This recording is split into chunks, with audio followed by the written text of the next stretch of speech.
বনের হাতি কত সুন্দর করে ছবি আঁকতে পারে, না দেখলে বিশ্বাস করা যাবে না। জলজ প্রাণী কেমন হইতে পারে তাও দেখাবো আপনাদের। হাতি ফুটবল খেলার দৃশ্য আরো মনোমুগ্ধকর। ছবি কিভাবে আঁকে, শুরুটা কিভাবে হয় তাও দেখাবো। থাইল্যান্ডবাসী কতটা সহজেই পর্যটকদের আহ্বান করে নিতে চায় তাও আপনাদের সঙ্গে তুলে ধরবো। এই সৌন্দর্যমণ্ডিত গেটখানা দেখে বুঝে গিয়েছেন আমরা এখন কোথায় আছি। Safari world. আমাদের এখন আজকে চতুর্থ দিন প্ল্যানিং ব্যাংককে আজকে এই মুহূর্তে আমরা এখন রওনা দিচ্ছি হচ্ছে সাফারি পার্কে, যে বিখ্যাত একটি সাফারি পার্ক। সে পার্কে কি কি থাকে, কিভাবে আমরা এনজয় করি, আপনাদেরকে জন্য কি ইনফরমেশন দিতে পারি, কি দেখাইতে পারি, বিস্তারিত সব আপনাদেরকে নিয়ে কথা বলবো। চলুন আমরা তার আগে যাই, বাসে উঠি, তারপরে দেখাবো। আসুন। Good morning. Good morning. তারা এখনো সবাই এসে উপস্থিত হননি, কেউ কেউ এখনো পর্যন্ত ব্রেকফাস্ট করছেন। যারা আছেন তাদেরকে তো নিয়ে তো আমি দেখাচ্ছি একটু হালকা পরিমাণ, যারা আসবেন বিস্তারিত তাদেরকে দেখাবো। তার আগে চলুন জেনে নেই আমার এই পর্বটি হচ্ছে 15তম পর্ব থাইল্যান্ড ভ্রমণের। এই পর্বটিতে যা যা দেখাবো তা তো আপনারা জেনে গেছেন ইতিমধ্যে। তার মানে এই নয় যা দেখিয়েছি ট্রেইলারে শুধু তাই আছে, তাছাড়াও নানান কিছু দৃশ্য আছে যে দৃশ্যগুলো আপনাদের চোখে পড়লে, চোখের সামনে ভেসে উঠলে আপনাদের আনন্দ আরো দ্বিগুণ বেড়ে যাবে। তো এবার আসুন থাইল্যান্ড ভিজিটের 15তম পর্বে সাফারি ওয়ার্ল্ড সম্পর্কে একটুখানি তথ্য জেনে নেই।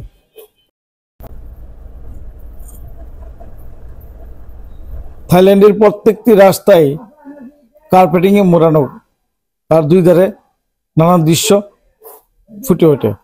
আসুন আমরা কিন্তু মেরিন পার্কের ভিতরে প্রবেশ করছি, তারপরে নামার পরে আরো কিছু তথ্য আপনাদের দেব। আমরা এই সাফারি ওয়ার্ল্ডে এসেছি বাসে করে, যে বাসটি আমাদের সঙ্গে দীর্ঘ 4 দিন ছিল, সেই বাসে করে আমরা এক এক করে নামছি সাফারি ওয়ার্ল্ডের মূল গেটের সামনে। এখন আমাদের অপেক্ষার পালা, আমাদের গাইড কখন আমাদের জন্য টিকিট কেটে তারপরে লাইনে দাঁড়াবেন। একটু পরে আমাদের টিকিট কাটা সমাপ্ত হওয়ার পরই আমরা চলে গেলাম প্রায় 30 গজ সামনে, যেখানে মূল গেট, যেখানে চেক আপ করা হবে এবং টিকিট কে কে কেটেছেন, লাইন আপ হয়েছে কিনা সব বিস্তারিত দেখবে। আর আমাদের টিকিটের একটা সিম্বল কিন্তু আছে, সেই সিম্বলটা প্রত্যেকের বুকের উপরে, অর্থাৎ প্রত্যেকের শার্টের অথবা টি শার্টের উপরে সাঁটানো দেওয়া আছে। আমাদের গাইড সাঁটিয়ে দিচ্ছেন প্রত্যেককে। এটি হচ্ছে আমাদের সিম্বল, যে সিম্বলগুলো বোঝা যাচ্ছে যে আমরা টিকিট কেটেছি। আমরা কিন্তু এখনো লাইনে দাঁড়িয়ে আছি। লাইনের এক পাশে সেলফি তোলার জন্য একটা স্টেজ তৈরি করা আছে, আরেক পাশে একটা নান্দনিক ভাবে তৈরি করা আছে একটি হাতি। এই হাতির গায়ে মনে হচ্ছে যেন কাঠের টুকরো টুকরো দিয়ে এই হাতিটিকে তৈরি করা আছে। আর আমরা সাফারি ওয়ার্ল্ডে আমরা সবাই একটি সেলফি অথবা গ্রুপ ছবি নেওয়ার জন্য অপেক্ষা করছি। আসুন এবারে সাফারি অ্যাডভেঞ্চারের ভিতরে ঢুকি। তারপর আর এখন মাহেন্দ্রক্ষণ মূল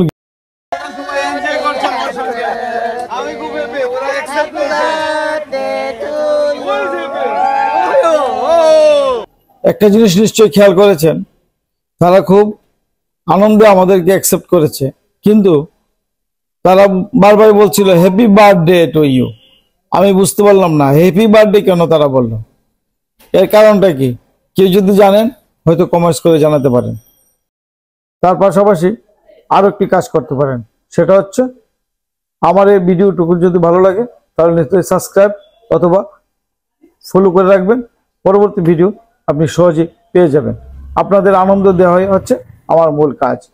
নিশ্চয়ই আবার প্রশ্ন জাগছে আমার পেজের নাম কি, আর আমার পেজের নাম হচ্ছে আনিস শরীফ, ANISSHRIF, একই সাথে কোনো স্পেস নাই। আনিস শরীফের চাপ দিবেন তাহলে পেয়ে যাবেন। এগুলো মনে হচ্ছে না যেন মূর্তির মতো, এগুলো সিমেন্ট দিয়ে তৈরি, আসলেই কিন্তু তাই।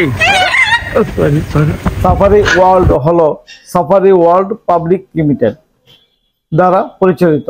মেরিন পার্ক এবং সাফারি পার্কে নামে দুটি পার্ক সমন্বয়ে থাইল্যান্ড ব্যাংককের একটি পর্যটক আকর্ষণ।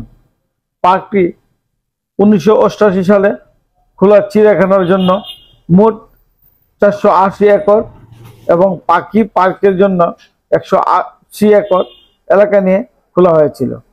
ভূমি ব্যবহারের কার্যকারিতা বাড়ানোর জন্য একটি বড় সংস্কার 17 এপ্রিল 1989 সালে শুরু হয় এবং অবসর পার্কের জন্য এর মোট এলাকাটি এখন 500 রায় জমিতে একটি খোলা চিড়িয়াখানা এবং একটি মেরিন পার্ক নিয়ে গঠিত। এবার একটি সতর্কতামূলক কথা বলছি, সেটা একটু মনোযোগ দিয়ে শুনুন। আপনারা যারা এই পাশটায় আসবেন তারা বুঝে নেবেন এই পাশটা কিন্তু হারিয়ে যাওয়ার সম্ভাবনা আছে। এখানে কিন্তু 4টা ওয়ে আছে, যে কোন ওয়েতে আপনার সঙ্গী সাথীরা আসছে এটা কিন্তু আপনাকে খেয়াল রাখতে হবে, নইলে হয়তো আপনি দেখে যাবেন যে অন্য দিক দিয়ে হয়তো বের হয়ে গেছেন, আপনার সাথে দেখে হয়তো পাবেন না খুঁজে। এই প্রাণীগুলা আমার জীবনের প্রথম হয়তো দেখেছি, হয়তো কোনো ছবিতে বা ভিডিওতে দেখেছি, কিন্তু তার নাম আমি আসলে জানি না। এমন কিছু প্রাণী আছে যে প্রাণীগুলা হয়তো আপনার জীবনে হয়তো প্রথম দেখেছেন। 1 ফেব্রুয়ারি 1994 সাফারি ওয়ার্ল্ডের নাম পরিবর্তন করে safari world public company limited, পরে এটি স্টক এক্সচেঞ্জ অফ থাইল্যান্ড দ্বারা 16 ফেব্রুয়ারি 1995 SET এ তালিকাভুক্ত প্রথম এবং একমাত্র বিনোদন পার্ক হওয়ার জন্য গৃহীত হয়েছিল। আবার একটুখানি পরে আপনাদেরকে আরো তথ্য দেওয়ার চেষ্টা করব। তার আগে চলুন আমরা এলিফ্যান্ট শোটা দেখে নেই। আমাদের হাঁটতে হাঁটতে আমরা চলে এসেছি এলিফ্যান্ট শোতে। আমরা এখন প্রবেশ করবো এলিফ্যান্ট শোতে, অর্থাৎ এখানে হাতি দিয়ে কিছু খেলা হবে, সেই হাতির খেলা এখন আমরা অংশগ্রহণ করি। আসুন আমরা ভিতরে যাই। এলিফ্যান্ট শো উপভোগ করার জন্য দর্শক গ্যালারিতে কানায় কানায় পূর্ণ হয়েছে। তার ভিতরে আমি হারিয়ে ফেলেছি আমাদের সঙ্গী সাথীকে। বড় ভাইকে খুঁজতেছি, পাচ্ছি না।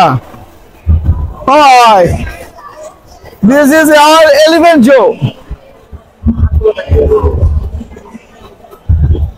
এটাকে দেখে মনে হবে যেন অরিজিনাল একটি গাছ, আসলে এটি সিমেন্ট কংক্রিট বালি দিয়ে সম্ভবত বানানো। এই শোটি শুরু হওয়ার আগে প্রথমেই আমাদেরকে নাচ গান উপহার দিয়ে আমাদেরকে স্বাগত জানানো হয়েছে। তারপরে চলে এসেছে হাতির একটি দল, অর্থাৎ মনে হচ্ছে যেন একটা হাতি আরেকটা হাতির লেজ ধরে তারা মার্চ করছে। এই হাতি কিন্তু এখানে দেখতে পাচ্ছেন 4টা, আসলে কিন্তু 4টে হাতি নাই, অনেকগুলো হাতি। তার পরবর্তীতে কোনো এক সময় হয়তো স্টেজে আসবে। সবাই হাতির মাধ্যমে সালাম গ্রহণ করেছি আমরা। তারপরে আরেকটি গান পরিবেশন হলো এবং ডান্স পরিবেশন হলো।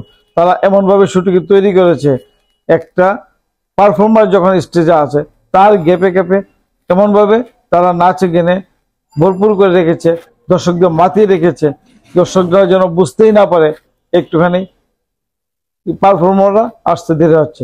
পারফর্মার বলতে আমি বোঝাচ্ছি হাতিদেরকে। সাফারি পার্ক পার্কের সবচেয়ে বড় অংশ। এটি একটি সাভানা বাসস্থানের প্রতিরূপ।